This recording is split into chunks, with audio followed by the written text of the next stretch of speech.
if he does come into the audience, just completely ignore him as much as you can. He doesn't want you, he doesn't want to touch you, he just wants whatever food you've got. So we just need to make sure everything's put away, as we don't want him eating anything. And then if everyone can stay seated, one of our most critically endangered birds we have in our collection. Now this bird, unfortunately, its numbers are drastically dropping day by day. Hello! This here is Panini, and he's our Visayan hornbill. Are you okay? It's nice and warm today, isn't it? So he's only a year old, and he's been with us since he was about 2 months. So he's been with us all his life pretty much, and he has learnt this routine out here very, very well. But these guys, there's only around about 1,200. You going over there now? 1,200 adults left in the wild. The reason they're declining is because they're losing their forests. They used to be on lots of the islands in the Philippines. Now they're only found on 3 of them. So they've rapidly lost space that they're using to breed in. Now here at ZSL we have a breeding pair, and so his parents, that's where he came from.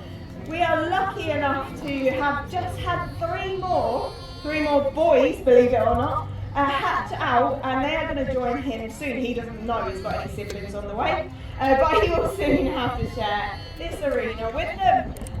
So it's really good that they're all males as well, because males are very sought after at the moment. They're very rare in the zoo world. And we need them to boost the numbers up in the zoo. By doing this, we can then boost the numbers up in the wild. We really don't want to lose these birds. And I'm sure a lot of you don't particularly know what one is or have even seen one. So we want to give you the opportunity to see these birds. Because we are getting worried that we might lose them in our lifetime. But from one critically endangered bird to another. This here is a koo, and he is Africa's largest parrot. He is an African grey. Now you guys may recognise him, he's very popular in the pet trade. Lots of people have them as pets. You may even know someone with one. But I would highly recommend not having one as a pet. Now after having worked with them for a while now, they are so intelligent. They need attention 24/7. A koo here, he lives with all the other parrots back in the bird garden, so he's got all of them to chat to. We've also got a breeding pair of African greys here, and all of our birds are bred in captivity. Now we want to breed some more so he doesn't have to do all this by himself, even though he always does such a fantastic job. But these guys have the mental ability of a 4 or 5-year-old, can live for around 50 or 60 years. We really don't want to lose this species.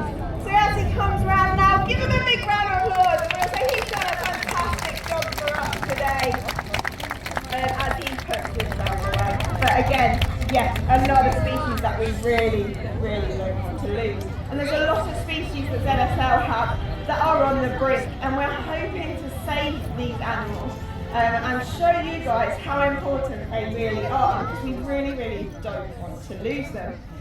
So, from Africa, we're going to head down now, and we are going to look at some birds that come from Australia. Now these guys are the largest of the kingfisher family. You may recognise them, but I think you'll recognise their call before anything else. So they are very notorious for what they do and how they sound. So we're joined by them just up there. These are the laughing kookaburras, and they have that distinct call. Are you going to come down and join us? So we've got 3. We've got one called Bruce, Bondi and Sheila. Who have I got? Bruce. Bondi, you coming down? So these guys have adapted to live in lots of different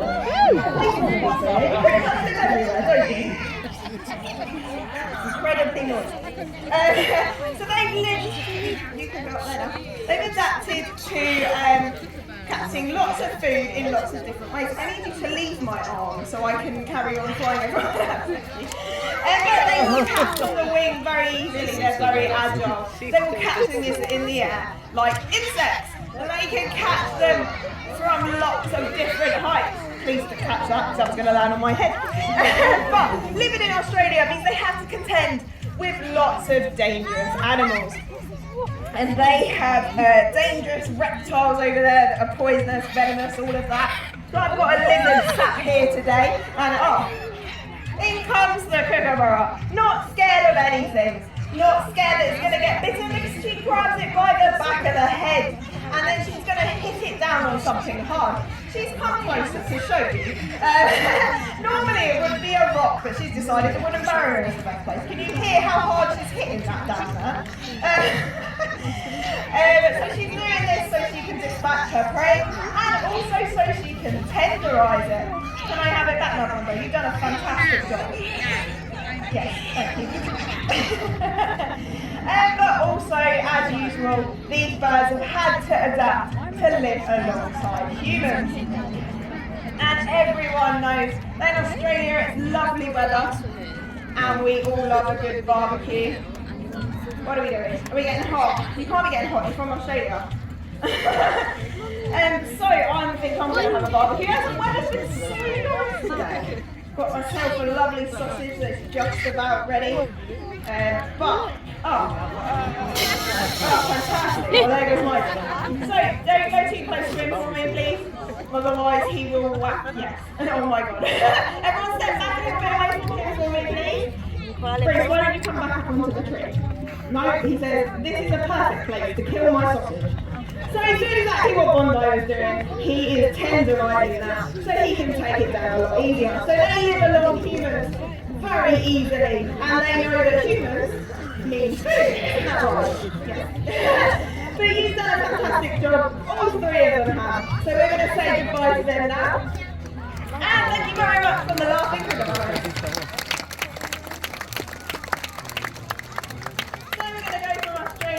And we're going to go to Central America now. We're going to look at a very, very small bird. Now she's quite shy, so if everyone can stay nice and still for me, I'll be able to bring her as close as possible. But we've got an abandoned prairie dog tunnel there by the side of the screen. But it's not prairie dogs that are living down there anymore, it is someone new. Now this is the only owl that lives underground. And she's so tiny, that's why she lives down there, because she's perfectly snack sized. So as she comes out in a minute, there she is. That was a very quick come out of your tunnel, Etty.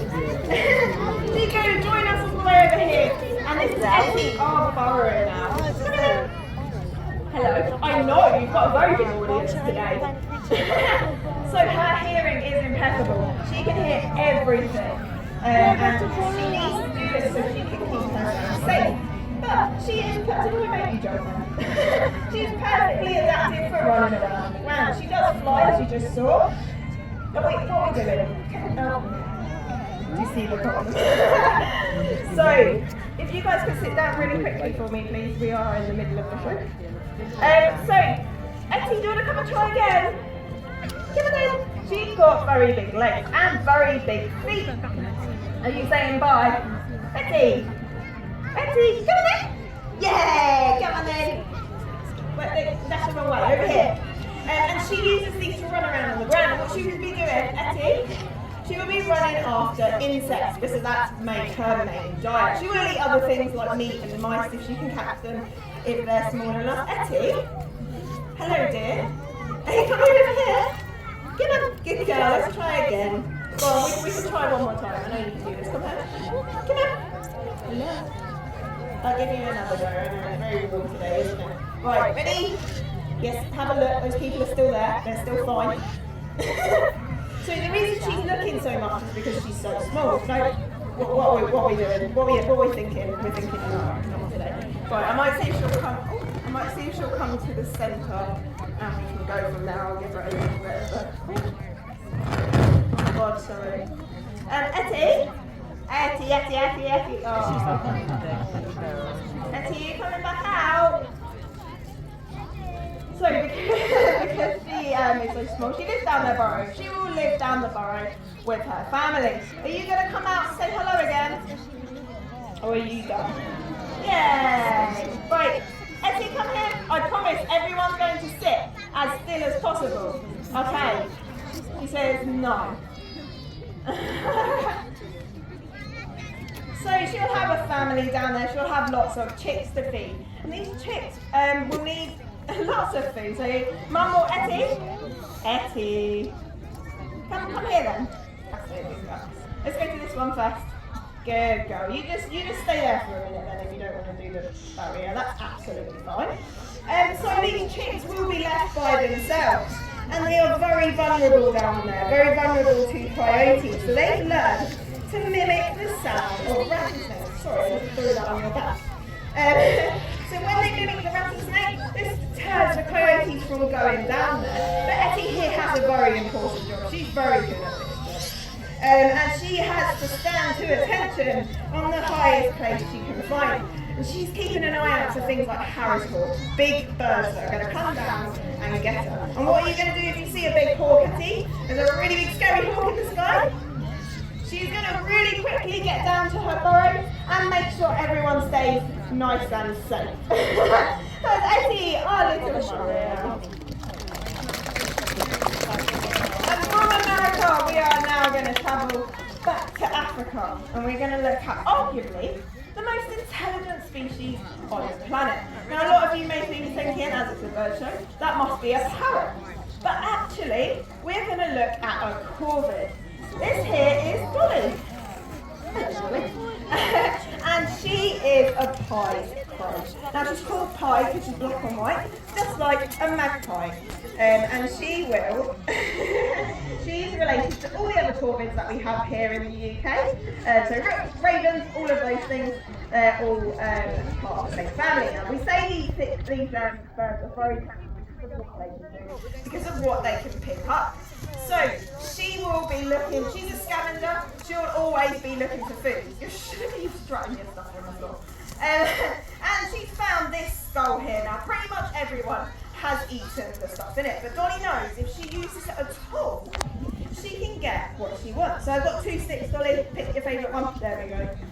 So what she's going to do is she's going to find an entrance into this body. So what we're going to go for, the nostril. She always likes to pick her nose, like every time. So what she's going to do is she's going to put that stick all the way in. She will give it a wiggle as well to make sure she's getting all the juicy bits that are left inside. That's it. Down on the floor. Good. Right, I've got one more stick. Do you want to give it another go? Right, now try it in a different hole. That way. She says, hang on, you dropped a bit of food. I must get that first. Right, pick your stick up then. Off we go. So inside the skull, got it? Good. Inside the skull as well will be insects that are eating all those leftover bits. So she's going to be pulling out those as well. Now Dolly does this very, very quickly. What are we doing? No, you are cheating. I saw that. Put the stick in. She's very clever at looking when we're not looking and thinking she's done it, but she hasn't. That's it. Good girl. Come here then. Right. So, as I said, they can even train us before we realise. There's lots of things that Dolly does that we don't realise, but she's done a fantastic job. So I'm going to make sure Dolly goes back okay behind the screen today. We'll give her a round of applause.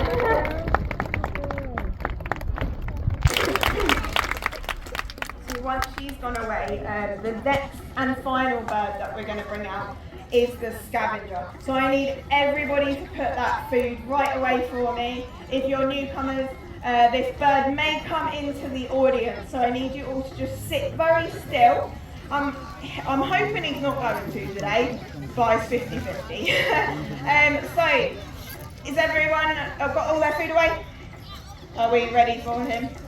So, he is a very important species, and he does lots of things for the environment. And he comes from Africa as well. He is a hooded vulture. So we're going to show you a vulture now. He's one of the smaller species of vultures, but nevertheless just as cheeky. So these guys, they pretty much... Is he coming out today? these guys can pretty much stomach anything, which is why, Eric, hello! Which is why you see them. There we go. What do picnic mean? Food. What do buggies mean? Food. And he's learned this very, very quickly. So, Eric, are we going to come back up here? So we can, oh, yes, let's not get the baby. Right. Get on then. Yes, hello. Yes, good boy. Come and say hello to everyone over here. That's it, fantastic. So he's going to go straight up to the post, are we? Oh, good boy. So this is what he is trying to do.